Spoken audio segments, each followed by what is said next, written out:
Hey guys, welcome back to the channel. Recently, a lot of you guys might know I did swap back to the SkyPad. Recently, I've been maining hard pads. I like the Cerapad, I like the SkyPad. And for me, it's really a sense of just not having anything inhibiting my aim, not having anything that is providing an extra amount of tug, either on dynamic fast movements or static slow movements. I like to have a feeling of being in self-control on whatever pad I'm using. But I do have 3 new pads, and each of them are very interesting in the sense that they all have a little bit of tug, a little bit of control in different areas of the pad. I want to talk about the Puretrak MF1, Puretrak MF2, talk about the differences between the two, and the Zowie GSR Rouge. Let's check them out. The first pad I want to talk about is the Zowie GSR-SE Rouge. I do like this pad. It is a better GSR-SE in my personal opinion. It does have a little bit more resilience to humidity. I didn't notice it in my current environment, which again is very humid, having any muddy spots on the pad while I was using this and testing this in game.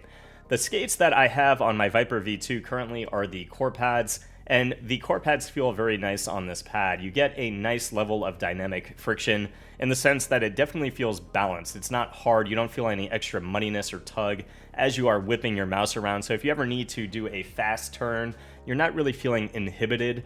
With static movements, when you're going very, very slow, you can actually feel the mouse almost get a magnetism effect to the pad where it's kind of giving you that extra level of control. It's quite a bit harder, and you need a little bit more force to get the mouse moving on those static movements over a balanced pad, something like a hybrid.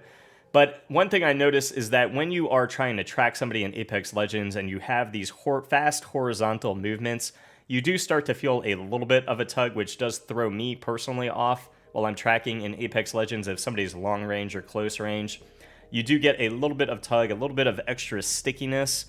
So if you do need that extra level of control with those fast horizontal strafes like in Apex Legends, any other fast movement type game where you're trying to track somebody horizontally, either long range or close range, this is definitely a pad that will give you that extra level of control. With glass skates, I actually had a more enjoyable experience on the pad because that little bit of tug close range or with those fast horizontal movements goes away for me to an extent that it actually does still feel very controlled on glass skates, but I don't really get that tug sensation. So for me, I had a little bit of a better time on glass skates on the pad because I'm not somebody who likes that tug. But with glass skates, the Pulsar Superlights on my Xlite V2, dynamic movements again feel super smooth, super fast, and those small staticky movements still feel like they have a little bit of extra control, but a little bit faster than PTFE, and something that again doesn't really have that tug feeling on glass skates. So it is a interesting pad in the sense that it definitely feels a little bit more controlled than most pads on glass skates. So you get a nice balance with this pad on glass. And that brings us to the MF1 and the MF2, and you're probably wondering what the difference is between the two. To me, the MF1 feels a little bit silkier, but the MF2 is also very smooth and not as abrasive as even something like the GSR-SE Rouge. Very, very soft on both of these pads. The friction on both, the dynamic friction on the MF2 is actually very consistent. It is definitely on a slower front. You will feel that reduction in speed on those static, slow movements. I don't really get a tug going side to side. It remains rather consistent. On those dynamic movements, you definitely still feel that reduction in speed, but I wouldn't say that it's a slow, muddy experience by any stretch of the imagination. On glass skates, again, it is definitely a little bit more controlled than something I would say like the GSR-SE Rouge, and I would think that it is probably in relation to just the texture of the material itself. You always feel as you are gliding around like you have a little bit of tug, a little bit of friction on those glass skates as you're moving it around. You really feel the surface, especially when you're applying any pressure downward into the mouse. If you are able to stay very soft with your mouse, really, it's just when you are changing positions, you will feel a little bit of that surface tug on glass skates. So I really do actually like PTFE skates on the Puretrak MF2. I think it feels really good. Played very well with it, dropped lots of 5Ks in control back to back to back. So definitely a consistent surface. When we get to the MF1, the dynamic friction actually feels quite a lot faster. You don't really feel that reduction in speed on PTFE skates, but as you get down to slow movements on the MF1, the pad feels actually quite muddy. You feel a lot of control, a lot of additional control on those slow movements. So it's kind of an interesting pad in that when you are moving the mouse, you get a little bit faster, but as you bring it down, you want that crosshair placement, kind of something like for Valorant or Counter-Strike Global Offensive. You definitely get a little bit of tug, a little bit of extra steadiness for your movement. So if you're somebody who needs that, that is definitely a feature of the MF1. I think for me personally, the MF2, one, the design is absolutely beautiful. The colors are really vibrant in person. They really pop.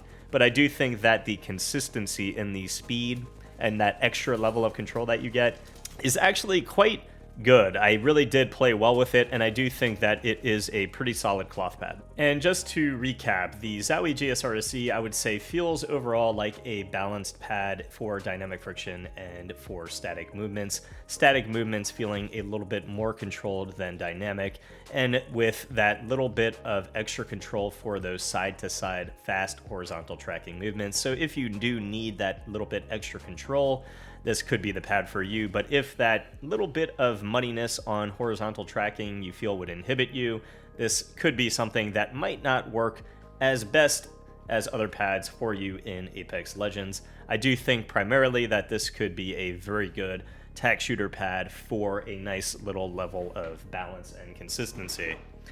The MF1 is kind of a interesting pad in the sense that the dynamic movements, when you are moving rather fast, the pad does have a nice bit of additional speed over something like the GSR-SE Rouge, but when you get down to those slow movements, the pad actually does have quite a bit of muddiness to it with both PTFE as well as glass. I do think that for PTFE skates, if you don't like that feeling of muddiness or that magnetism for those slow movements, this might not be the pad for you. If you need a lot of control on those steady crosshair placement movements for things like Valorant, Counter-Strike Global Offensive, this really does keep your mouse in control for those slow little movements and crosshair placements. And again, when you want to get moving, you can definitely do that on the MF1. In terms of the MF2, this is definitely my favorite design of the three, and I do think that the pad has a little bit of control to it, but it is a consistent control that you get both on dynamic as well as static movements. Static movements, you definitely feel a little bit of control, but it's not overbearing. It's not a muddiness level of control. So as you are whipping the mouse around, you can definitely still go fast on this thing. You do feel that lower speed than some pads. But the static movements, they feel rather consistent, even though that speed is a little bit slower. So I do think that this pad could be something that is very good. For me, at least, it was very good in both Valorant as well as Counter-Strike Global Offensive and Apex Legends. And of course, again, I am currently maining a hard pad that has lower static friction, lower dynamic friction, and less initial friction. So for me to recommend you one of the other three pads, I don't think I would pick one out of the three for you. It really depends, what area do you need a little bit extra control? What area do you need a little bit extra speed? And I hope we covered the little nuances in that for you guys here in the overview of the three pads. If it helped, guys, please leave a sub to the channel. I'll catch you guys in the next review. Peace.